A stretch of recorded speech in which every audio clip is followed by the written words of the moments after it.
Hello, everybody. I'm so glad you could join us today. We're going to have a really interesting discussion. We're going to talk about the Vicenza Voice trade show and summit, which took place in the middle of September.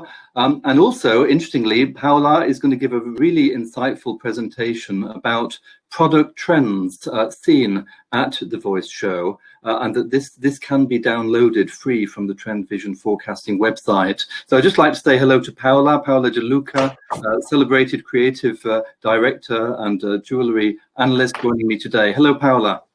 David, good morning. Thank you for your presence, and we look forward to share Voice show report.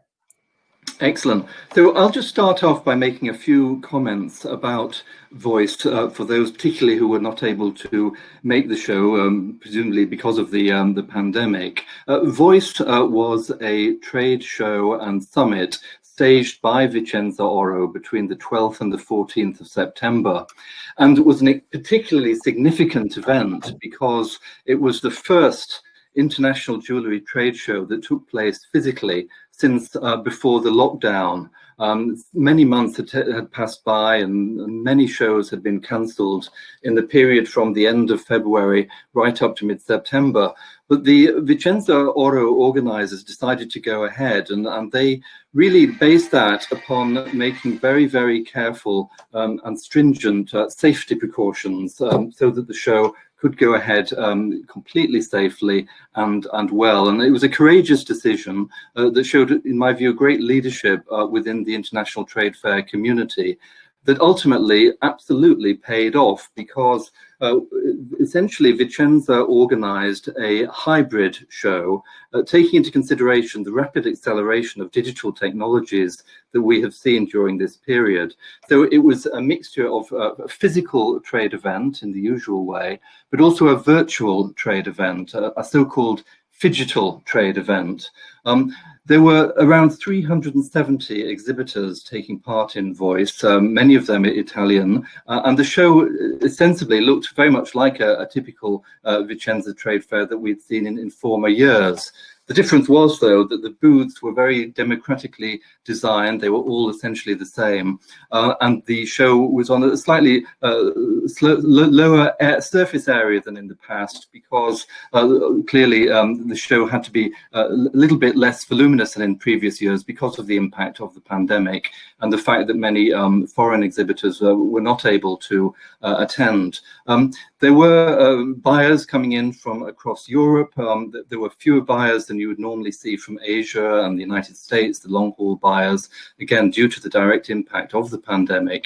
And orders were taken within the physical booths in the normal way. And I witnessed a number of these orders being taken. I remember photographing business being done. I mean, the point is people were able to get to a physical show and do business in the normal way. All kinds of safety provisions were in place. Social distancing was in operation. Use of masks was obligatory. Hand gel was provided widely throughout the show. And there was a self-discipline of all of those who took part to make sure that safety was a top priority for all of those attending the fair. And so essentially Vicenza manifested that it is possible still to hold physical trade gatherings. There were some 200 trade deals that took place virtually during the Voice edition. A section of the fair was opened up for virtual rooms where exhibitors could showcase their product to buyers calling in virtually. And a significant business in this respect was done. Overall, the order flow was less than you would expect in pre-COVID times, and essentially that's just entirely due to the impact of the pandemic. But business was done, and Vicenza have been the only show this year since lockdown to host a physical event. So what does this mean for the future? Essentially, we hope that we will see more physical trade fairs going forward. Vicenza certainly are planning to hold their event in January, which I presume would be an evolution, if you like, of the Voice event. But what we're really seeing now is so-called hybridization of jewellery trade fairs. This combination of a physical show taking place under stringent safety measures with a virtual component. And it's this virtual component that is particularly interesting going forward. If you don't trade virtually, then you're sort of missing out on opportunities. And a number of fairs are now realizing this. We're seeing, for example, the Indian International Trade Fair organizers have been working very hard at creating what they call virtual buyer-seller meetings, which are opportunities for buyers to look at products in a virtual setting.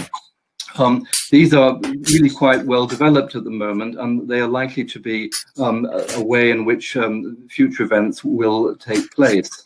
The Thais are also working on a virtual event for early November.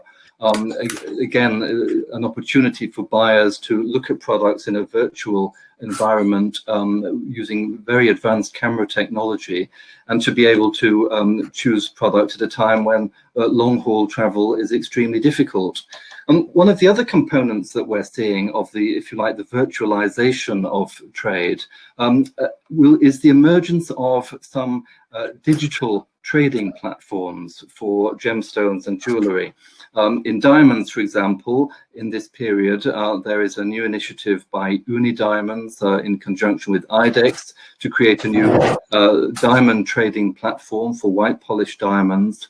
There are also some other initiatives in the coloured gemstone arena. There's Jewelers Circle, backed by IATA in the United States, which is driving forward colored gemstone and jewellery digital trading. And there are other platforms emerging, including one in Asia, which is very well backed and which is expected to be announced in the coming weeks, which will also create a digital trading opportunity for colored gemstones. So the question then would be, these new virtual digital trading platforms for jewellery and gemstones, can they form any kind of collaborations with traditional jewellery trade fairs? So it would be very interesting as the weeks and months pass by to see whether or not future collaborations can evolve between digital trading platforms for gemstones and jewellery and physical trade shows. So let's wait and see. So what we'd like to do next, I'd like to hand over to Paola, because Paola has created a very interesting presentation about product design trends seen at the Vicenza Voice show in September. Trends that will be very insightful, I'm sure, and will also offer you the opportunity to download through the TRENDVISIONforecasting.com platform after this event. So I'd now like to hand back over to Paola. Hi, Paola, how are you? Hi, David. Thank you for introducing and making a very good, wonderful overview of what's happening in Vicenza, but also what's happening internationally. I think TRENDVISION, it is a platform that is meant to be educative and really inform independently what's happening around the globe. TRENDVISION is focusing on social shifting, not only product, and therefore these moments that we have once a month, the webinar, are meant to really be informative and update the trade, but also consumer people that, you know, these events are open to the public. So today, and now I'd like to share the screen. I'm going to basically make a presentation of our show report that was actually done live at the show in the 3 days hybrid show that we both attended. And basically, let's say, considering the historical scenario, the success of the event, of the hybrid event, was there were over 350 present live companies. And in addition, we had a numerous events, live, both educational and networking. And also we have introduced the latest Jewelry Trend Book 2022 live with our internal and international network of contributors. So let's focus on today on voice show report, and let's basically go over, our presentation. Just to remind you that TRENDVISION is an independent trend forecasting and cultural platform, a 360-degree observatory that enables to foresee upcoming phenomena as a reflection of social shifting and market direction in jewelry and all other sectors. We have a strategic approach to design, creative marketing, and distribution. So when we talk about trends, it's very much understanding and sharing. We have a strategic approach to market. That means from product to market and distribution. So what was the reason and what are like the emerging trends of product direction during the Vicenza? So voice has identified, we call it macro family, which they are, they were there, but we are seeing now how they are evolving. Voice nature, voice link, voice gemstones, voice diamonds jewelry, and voice symbolic jewelry. So those are like macro families, let's say. They are like designed in terms of atmosphere. But now we want to go a little bit more in depth into silhouettes, techniques, technology, and I think this is the most interesting area. So nature continues to be strong in terms of design motif, is explored in all forms, from floral to animals and so on.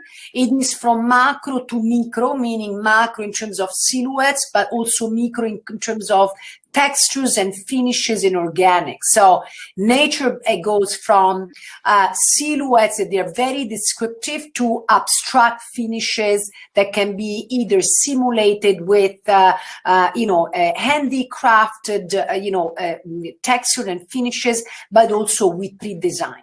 Now, we are very proud to show this because these pictures were taken live, and you can see at the bottom of the page the name of the company. So for all the buyers, for all the manufacturers and designers that they want to, let's say, reference back, or they are sourcing material and technique and manufacturing, they can go back to these documents where they can find, as you can see, their Instagram account and contact. It's very important to say that TRENDVISION is an independent observatory that translates, and no one pays to be in this report. Company don't even know that they're present, and is authentically taken in terms of collecting data information, and we are just have, let's say, extrapolated the most interesting and we felt iconic and meaningful of the season.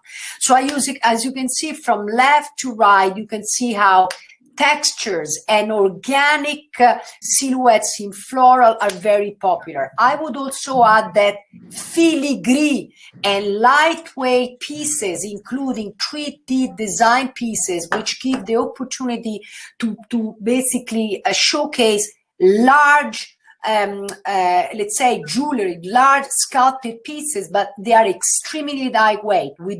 Due to the price of gold, it's very important to obtain a very, let's say, outstanding and visible piece of jewelry, but lightweight. As you can see, stones are set in clusters, and we can see that we have already seen that there is an introduction of color, which continues to be very strong and present. Steel color, as I was saying, it is, let's say, a main protagonist or character, main point of the seasons. We have seen it like, starting from like a couple of seasons ago. Enamels and enameling and inlays are very important. Enamel, there is really like kind of a renaissance in terms of design. I mean, enameling techniques, either, let's say, old techniques, but also new evolution of technology where enamel is done also with the use of dust, of semi-precious and precious stones. So these enamel are becoming more sophisticated, they are stronger, they are more durable, and is very, and as you can see, jewelry are very colorful. So animal patterns, organic pavé, there are, the design motifs are more are like exotic floral, tropical shades, color, and so on. Ceramic continue to be very popular, but not in a classic way. Is also as a finish and as a patina of jewelry. Sea creature continues to be strong, especially shells and corals, but also cameos that we're going to see later, which are also included in cameo in symbolic jewelries. Cameos, of course, is an important tradition of Italian jewelry, knowing that they are coming from the district of Torre del Greco. They are still hand carved. There is a new way of designers and brand from Torre del Greco and that particular, let's say, direction. Cameos are reinterpreted from neoclassic, let's say, motif to completely modern, almost Victorian, dark ideas. Combination of enamel and gemstones. They are very playful, so seen in nature, it's very, very popular. And again, we are continuing with fauna, animals. As you can see, the use of pearls and cabochon. We're going to see how pearls are continuing to be popular, but they're interpreted in a very innovative, fun, young way. At times, even punk pearls are also used for men's jewelry in all shades and shapes. So pearls, they are really facing a new wave, which again incorporates a gender fluid. I don't know what's happening here. You have to forgive me.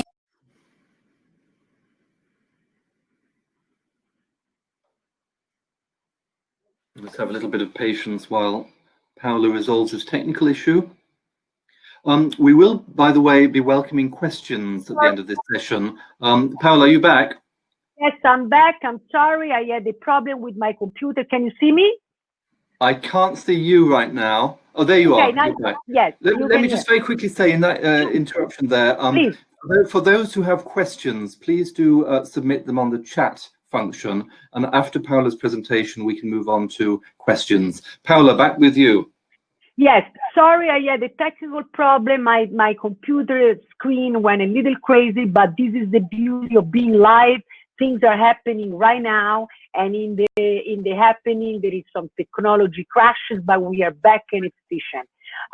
Sorry, let me go into links. Let me spend few important moments on links and chain.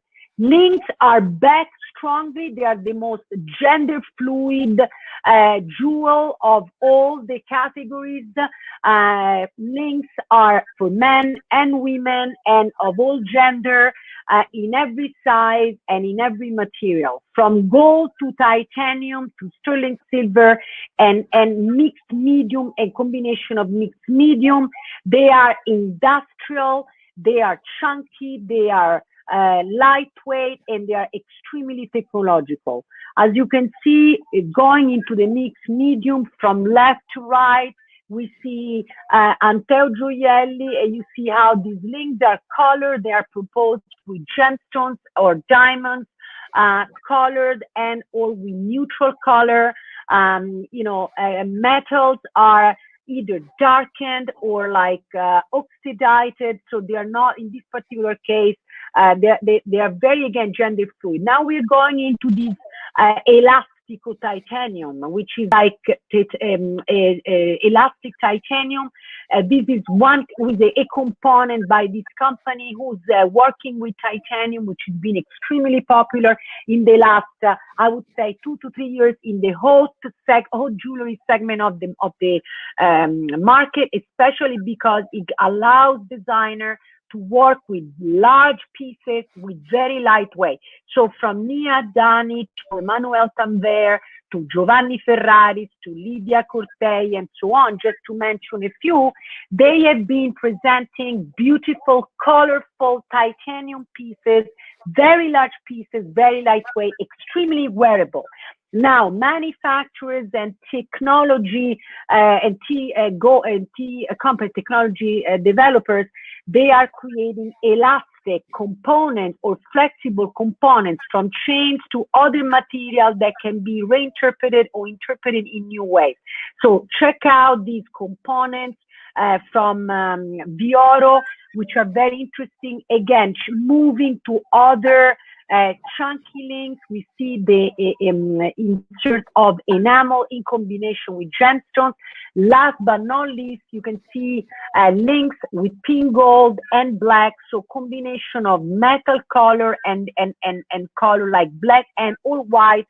They are also popular. So there is really a development of links, and the links can be chunky, but also airy, large, but also very lightweight.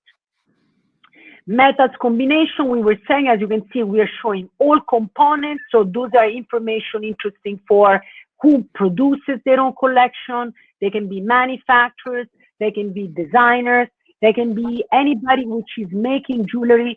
So you can see here very good sources for you who needs to develop or purchase chains. I would say that, of course, Vicenza, Italy, it's a very great source of chains manufacturing. It's part of the local tradition.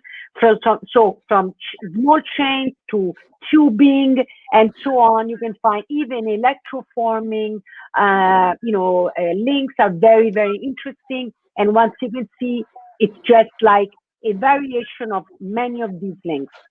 Again, links in combination with beads. So either they are micro or macro. As a ring in the center, links are a hot emerging silhouette. In this world of links, you can see is what we call the urban style. And again, a panorama of these trends. Now, as David mentioned at the beginning, this presentation is complimentary or free of charge. If you register at TRENDVISION Forecasting, you can download it. It's free. It's extremely resourceful and is completely independent. Voice gemstones. Gemstones and colored gemstones, they were not as popular as now. Colored gemstones from citrine to amethyst, cabochon to faceted to uncut stones, minerals and diamonds, they are extremely strong because color is a very important protagonist. Mixed media, so as you can see, enamel in combination with gemstones, either they are faceted, as you can see in the center, or cabochon. Color contrasting, bright color. The pandemic brought the need, I would say, pretty much across the board, all over the world, of color, of joy. So there is this need of contrasting colors combination, which are bringing joy to consumers. And these silhouette and also color combination are very popular. Cabochon, there is a revival of cabochon. Either they are kind of a little wavy and organic or classic, and I would say there are also these kind of, mother of pearl and finishes as well. So as you can see, many companies are going in these, I would say, gracious direction of using cabochon. In this particular case, the palette is pastel colors. The collectible pieces and the collectible macro categories continuing. In this particular case, we're showing bracelets and necklaces, but I would say that the collectible trend is continuing. Either they are charms and talisman to kind of collect as charms, individually as pendants, as necklaces, and or bracelets, or piling up different color necklaces. Rainbow gems. So in the layering and the collectible, the element of basically mixing and matching different colors in rings and bracelets, the tutti frutti kind of flavor is strong. And again, I don't know what's happening here, people, with the computer. I don't know. I hope that what are you seeing here? Because it's it says a voice diamonds jewelry with a body piece. But do you see, because my computer is going a little crazy, I don't see my screen. Do you see the screen well? Yeah, we see it fine. It's still absolutely fine. We've moved on to collectibles. Okay, collectible, because my computer is not doing well. Now, continuing with these collectibles, I would say that there is kind of a reminiscence of gas tubing and flexible, again, tubies. As you can see, this is another important, I would say, trend and also skill of Italian manufacturers with these components and semi-lavorato. I would say the semi-lavorato being semi-finished. Yeah, the semi-finished products, that they're very strong. So as you can see, the use of diamonds in combination with links, that makes a classic and a ready-to-wear piece, which they are like the must-have in this particular category. Continuing, diamonds are bringing black and white combinations, but also not just black and white combination, gold, black and gold combination. So I would say that the black also palette is interesting for this combination of, macro pavé, but also in combination with gold only. Titanium is also strong in this category. So I would say that the diamond category, it's black and white, or black and white in terms of gemstones, so black diamonds and white diamonds, but also in combination of black diamonds and yellow gold. So it's a very sophisticated classes. As you can see, we are showing some of the companies that they are the most, let's say, classic and iconic in this particular category. Now we are getting to in something that is emerging and it is going to become more popular. Those are like kind of very like millennial and Gen Z jewelry, colorful metal color, which are like ceramic and interesting finishes in technology, PVD, as well, physical vaporization, and it's colorful, associated with either diamonds or semi-precious gemstones. Those are fun pieces. As you can see now, the color went from classic black and white. Those are a different market segment, and by different market segment, I mean those are more affordable, playful jewelry. We have seen that emerging designers, especially some that were just starting online and they're becoming more popular, they are promoting this kind of 1980s inspired palette. And by 1980s, I mean fluo color, these I would say, the bright yellow, the bright pink, and the blues, they are very popular. Are you seeing the screen all right? Yes, absolutely clear. Fantastic, great.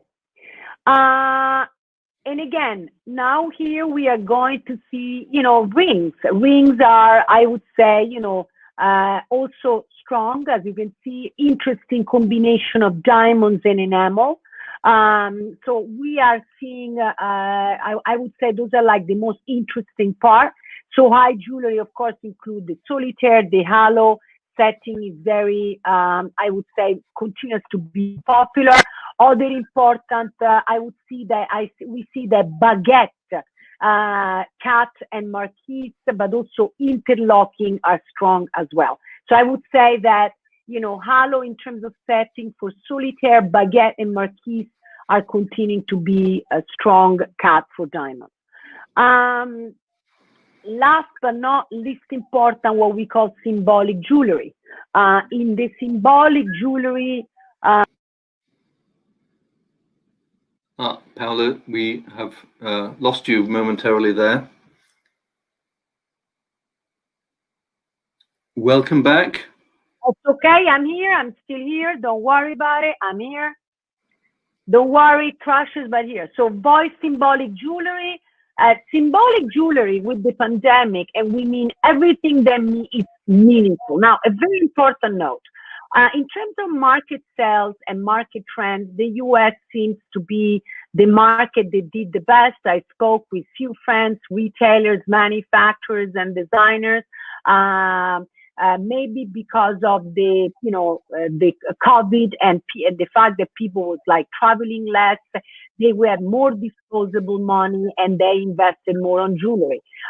So that meant that, you know, by jewelry we mean bridal pieces. I mean, more people, believe it or not, decided to get married because family became more of a focus during this time in the US, but I would say globally. So a way of exchanging, you know, love and affection and words is about, you know, is also through jewelry. So more jewelry were purchased, and symbolic jewelry, that from like messages to symbols of love, of appreciation, of friendship, or even like they were like basically, they are extremely popular.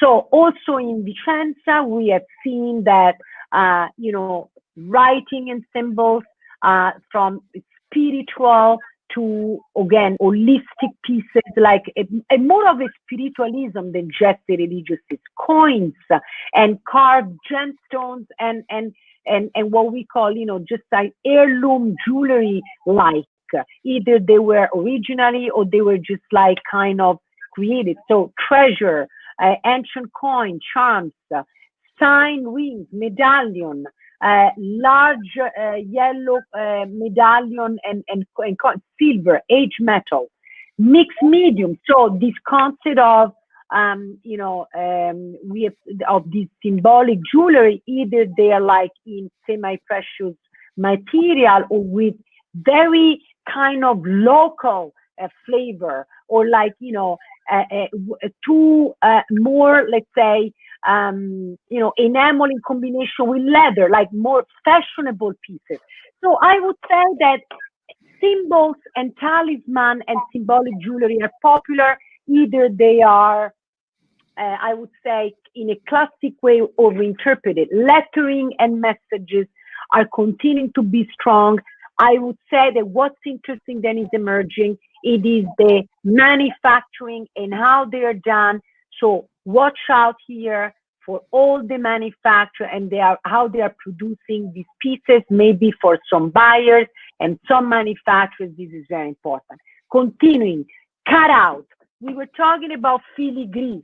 We are talking about lightweight. As you can see, you know, filigree and lightweight and locks. As you can see, locks are also, they are like reminding us of heirloom. They're being, let's say, rediscovered, sometimes also reinterpreted in new way, edgy way, innovative ways. But the lightweight and the filigree is very important. Now, highlights of basically of the show. Again, titanium. Titanium is a strong metal because it's becoming more popular, and the reason is because, of course, the lightweight and the fact that designers, especially, I would want to call it fashion designers or whole jewelry designer or designer that they're doing pieces for self-purchasing or for collecting, they are working along with the titanium, which is becoming more affordable, and I would say more manufacturers are able to work with titanium. In the past, very little companies were able to master the skill of titanium. Titanium is bringing color, and so color, you know, colored metal, blue metal, or green metal, or is becoming more mainstream. Before was a niche, it was only about yellow, white, or pink gold, or sterling silver.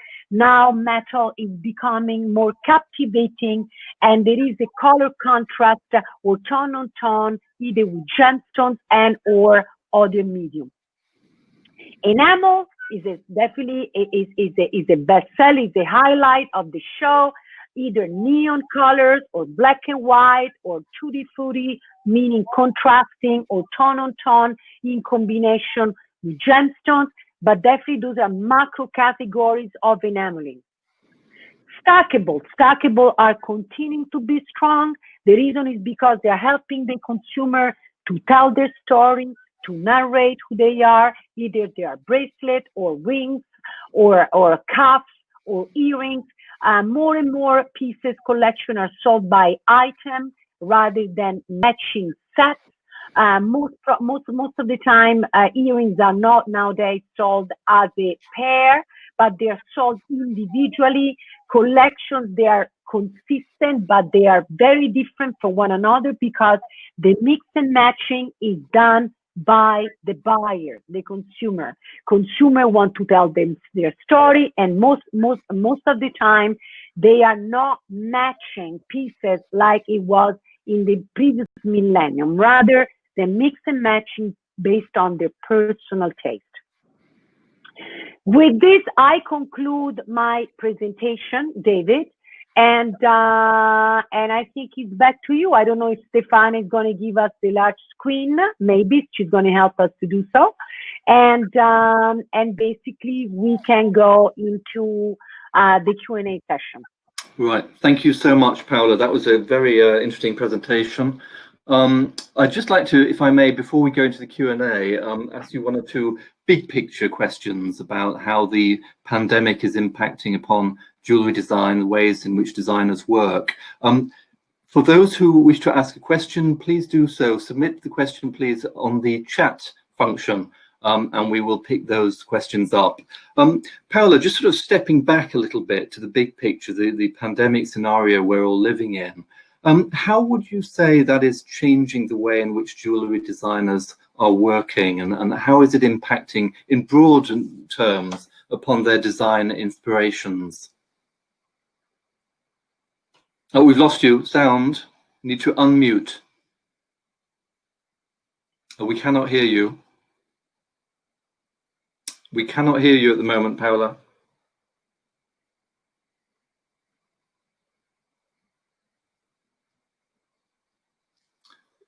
Paola, you need to unmute.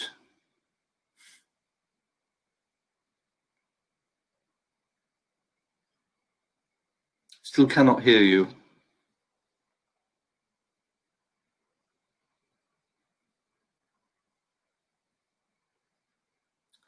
No, we cannot hear you, I'm afraid.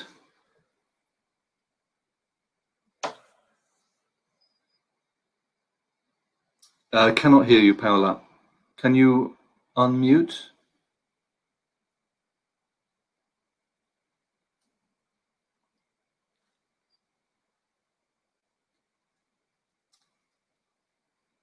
No, still can't hear you.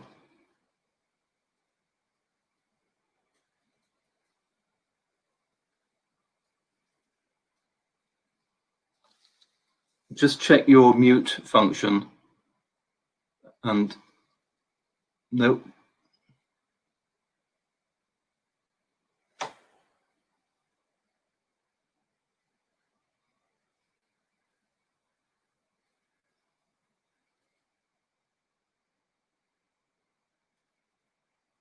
Oh, good. Paola's left the room. Hopefully she can come back and sort out her sound.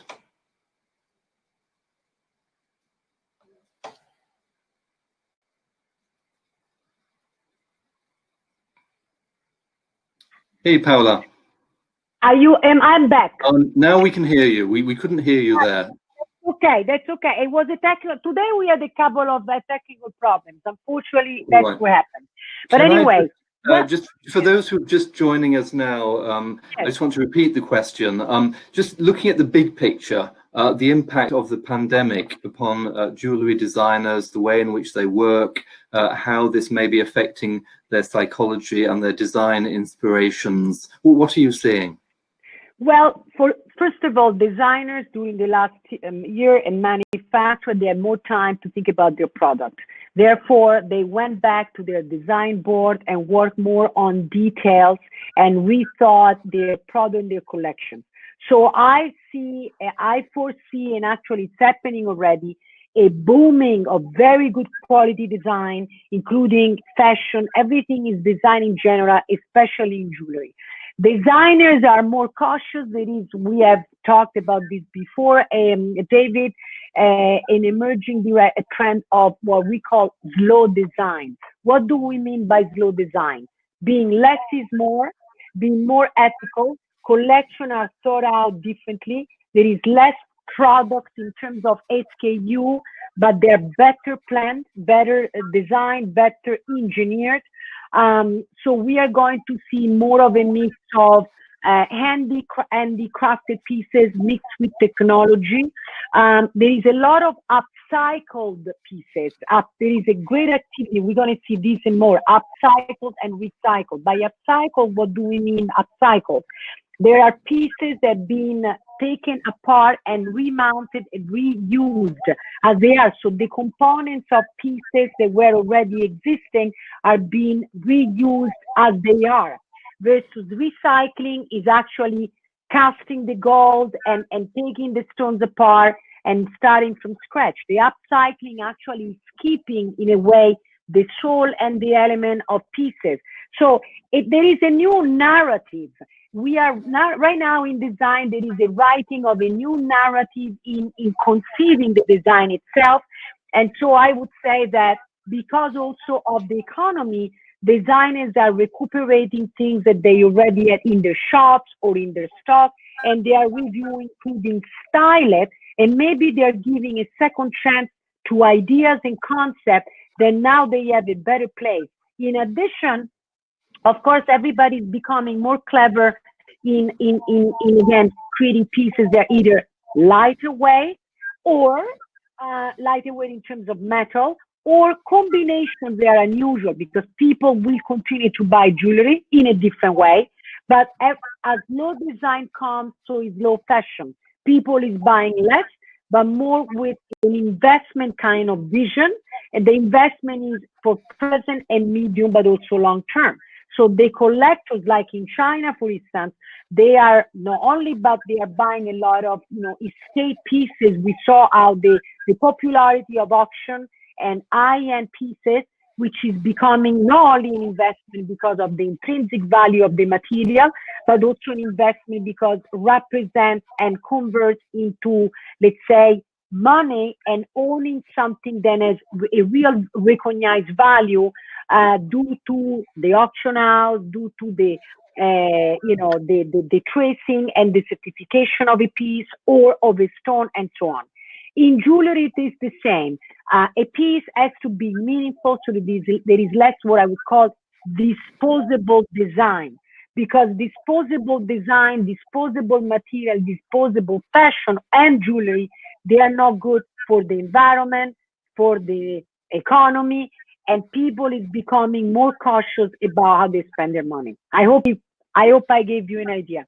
Sure, thanks so much. So we got a question in from Alison M, and I reiterate, please do submit your questions on the chat function. Alison M is asking, what contrasting color combinations in metals and gemstones do you see as being most popular at the moment? Well, in terms of contrast, I see, I would say that blues are very popular. I would say that the blue, across the board, they are really like the most popular almost everywhere in the world. By blue, I mean the blue metal, meaning titanium, or ceramic, or finishes. Blue in combination with white, blue on blue, blue and green. Of course, strong contrast, they are most daring, and not necessarily are good for, like, let's say, a large audience, but for niche, of course, purchasing, or like smaller, let's say, designer or manufacturer, color contrasting are very important. So blues, turquoise, aqua colors, those are colors that no matter from Asia to North America and Europe, they are very popular, but also black and white. So if someone had to do an investment in a particular piece, black and white is the most versatile. When you get into strong, diverse color contrasting, it becomes very personal based on the consumer, but also sometimes also geographies. Certain countries like India, for instance, or the south of Europe, meaning the Mediterranean area, they are daring, and they can wear, also because of the environment, more colorful, more colorful combination. Sorry, it's also in South America. So the more you go into the warm weather, I would say, people wear more colorful combination. When you get into northern countries, I would say that the a neutral color, the black and white, and even the blues are, I would say, popular. Okay, thank you, Paola. A question from Hema Malani, again, looking at the Voice event in Vicenza in September. Was there any particular link or shape which is trending? Well, I would say that the oval link, the very chunky oval link, and the Hermes link, which was known as the Hermes, which is the oval with the little element in the middle, also what was called the Gucci link. I would say they are the trendy one. But the Grumetta or the Roulotte, I mean, there are some technical names that might change based on countries, but I would say that, you know, for men and women, I would say a gender fluid link, it's a medium link, but also I would say the oval links across the board, they are the most popular. It depends from the size of the link also, the shape. There are also some rectangular links, but I would say the oval, they are the most popular. Now, oval, there are many oval shapes. They are more rectangular with roundish edges, or they are also just simple oval, but also the gauges, meaning the size of the tubing and also the size of the link may change based on, let's say, the type of distribution. The bigger the link, the more it becomes fashionable and the more it becomes kind of more limited in terms of appeal, because not all consumers would buy it, but the fashion consumer, the collector consumer would buy it. I would say that the smaller links that can be piled up and layered may be more popular in terms of numbers of sales and opportunities, because consumer can mix and match it and wear it every day, next to the watch, next to the beads, next to whatever they have. In addition to bigger links, they can become a beautiful base to hang your collectible charms that are now sold individually by company with different sizes, and people can personalize their charm bracelet or necklace or pendants. Okay. Could I ask you, Paola, just to elaborate on this trend for personalization in jewelry design, where you see it going?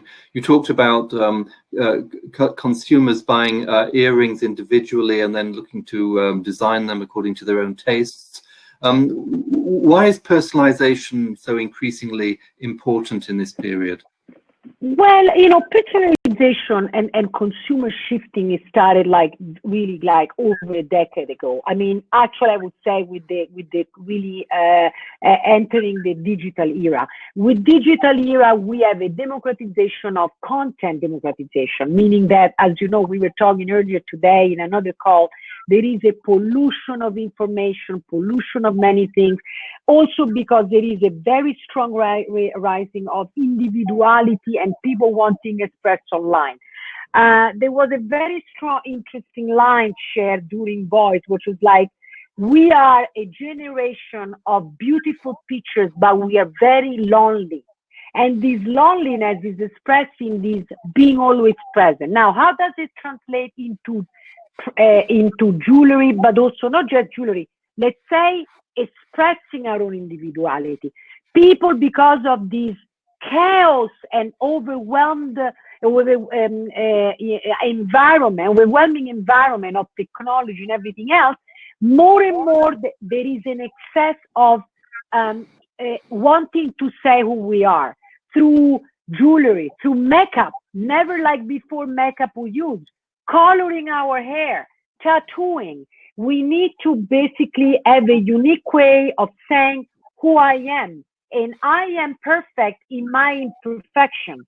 So the fashion industry, I would say they got this before anybody else. Zara, for instance, it started selling by area. If you walk in a Zara's sales floor, you find its clothing sold in compartment, in area, evening, sportswear, afternoon, office, and it's really targeting by, I would say, consumer values. but it's never matchy, meaning that you can mix and match a jacket with something else.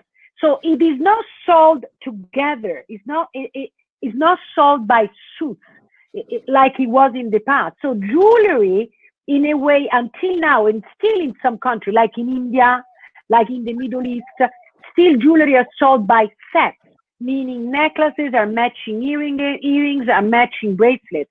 But consumers nowadays, not only millennials, but millennial mindsets, which includes older consumer, also the Generation X, the 45 and the 55, or even the 60, they are mix and matching pieces. And this way of saying, it's our own way of, we are more confident on consumers, and we are not following mainstream trends. In fact, there is a new way, there are new strategies also online. This is the age of consumer networks, rather than, and therefore, consumer networks and communities are becoming more segmented, and segmented translates even social media. In every social platform, there are different, not only target segment, but different mindsets.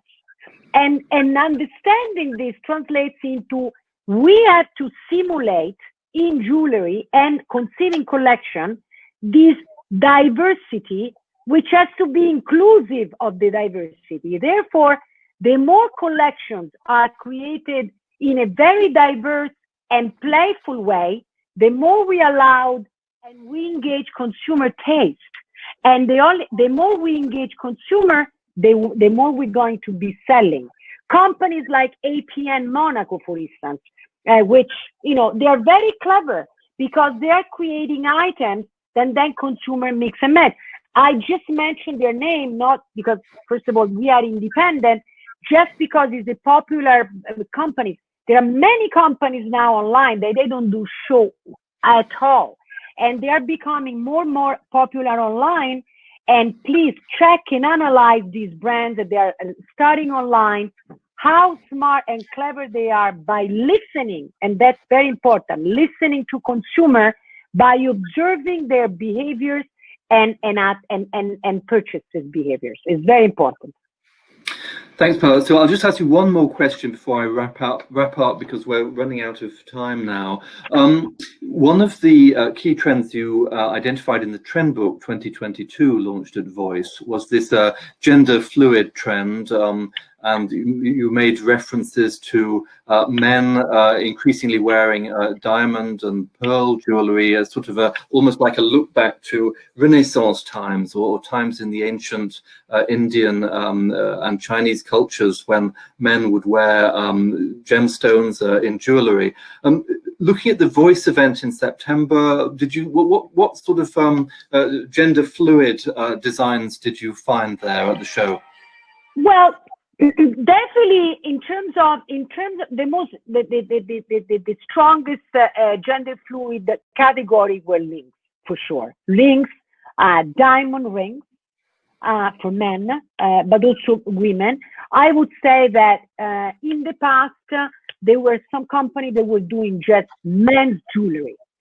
Now companies are mixing, and they are creating pieces that they can be for both women and men. In combination, also because millennials, they are not intimidated. Millennial, guys, they are not intimidated by wearing either enamel, diamonds or pearls. Very interestingly, we were saying, and we talked about this before, David, that in ancient time, from the Middle Age to Renaissance, in Europe or China or Asia in general, men always wore jewelry. I mean, tribal jewelry included men's jewelry. So wearing African gold, I mean, wearing jewelry for men was a status, and it's a social status. Royalty and aristocrats always wore gold, diamonds, gemstones. So for some reasons, okay, in the middle of last century, men started not wearing jewelry except for watches, and they felt sexually kind of intimidated. The heterosexual, let's say, men would not wear jewelry because was not, I don't know who decided, was not accepted. The truth of the matter is, men always wore jewelry from the beginning of all ages. Either they were bones or they were some kind of trophy that they collected here and there. They were wearing tooth tigers or any animal tigers. It was a sign of a warrior, okay? So basically, either was a warrior or a soldier or a king or an aristocrat. Finally, in the third millennium, we are again including a decor for men, which not includes only a watch and not only cufflinks, but includes earrings. Men have been wearing earrings, stud earrings, and pierced, ears for a while now. It's like, and doesn't imply, a sexual direction or not. And also, we are in an age where, diversity and inclusion is fine. And being gender fluid is more than accepted. Actually, it's celebrated. So in this, finally, I would say, new vision, siloeless vision and philosophical vision, jewelry are back in society, maybe not necessarily in a social status way, but as a cultural and tribal way. There are new tribes, new urban tribes, new underground tribes, and finally men are confident in wearing diamonds, pearls, and any other material. There are men, young guys that are wearing nail polish, and they feel extremely manly, and it's fine. So we are redesigning and rethinking, I would say, visual codes and aesthetics. And I would say, and this is one of the platforms where we will be talking about this, we are monitoring this shifting. And please stay tuned on TRENDVISION platform and my personal platform on Instagram, because we'll be exploring more and more this phenomenon and how they translate into business and product. Okay, Paola, thank you very much indeed. I was visiting the National Portrait Gallery in London not so long ago, and I was noticed the men from the medieval times, like Sir Walter Raleigh, wearing pearl jewellery, a status of wealth, and for him at the time, it was quite commonplace among wealthy men in the sort of 14th, 15th, 16th centuries to wear gemstone jewellery. So if that were to come back, just imagine what that would mean for the global jewellery industry. The revenues would soar if men were to wear jewellery just as women do.